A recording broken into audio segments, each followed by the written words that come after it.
Have you ever heard of the Great Molasses Flood? It's a tragic event that occurred 100 years ago, taking the life of 21 people and injuring well over 100. An enormous steel vat that contained 2.3 million gallons of molten molasses, it burst. Reports say that tidal waves 30 feet tall came and destroyed buildings, crushed freight cars, crushed automobiles, and even killed people. You might ask, what caused this tragedy? Well, the caretakers of the tank knew that it constantly leaked, but instead of addressing it and fixing the problem, they decided to paint the tank the same color as the molasses. That way nobody would see the constant leaks. It was a tragedy waiting to happen. That makes me wonder about how many tragic events might be occurring in our lives that are going unaddressed and painted over. Perhaps we've involved ourselves with taking an unethical shortcut in the business place. Perhaps we're involving ourselves in relationships that we know do not honor God, but we've made excuses and justified it.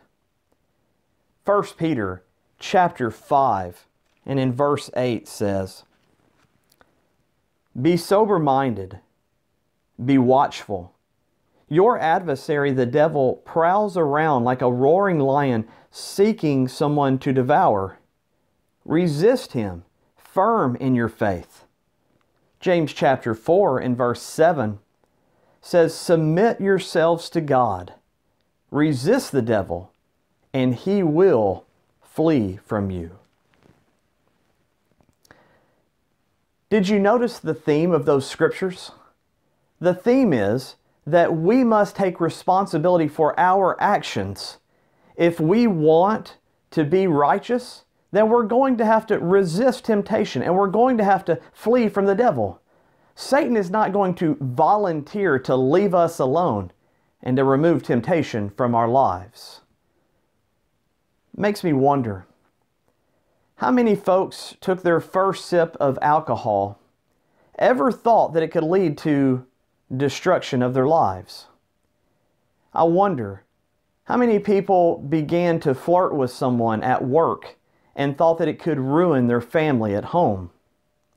I wonder how many people thought if they just told one little small white lie on their income taxes could ever end up in jail.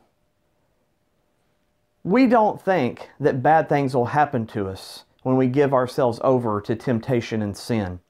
We paint over it and we make excuses, but we rarely come out unscathed from our sins. That's not how it works. If we want to be children of God that put Him first, we're going to have to take responsibility for our actions. We're going to have to resist the devil, and we're going to have to run from him as far as possible and as fast as possible if we ever desire to be holy and righteous before the Lord. I hope that you'll give these things some thought today and not allow tragedy to come into our lives because of not addressing our temptations and our sins. May the Lord continue to bless you as you seek His truths.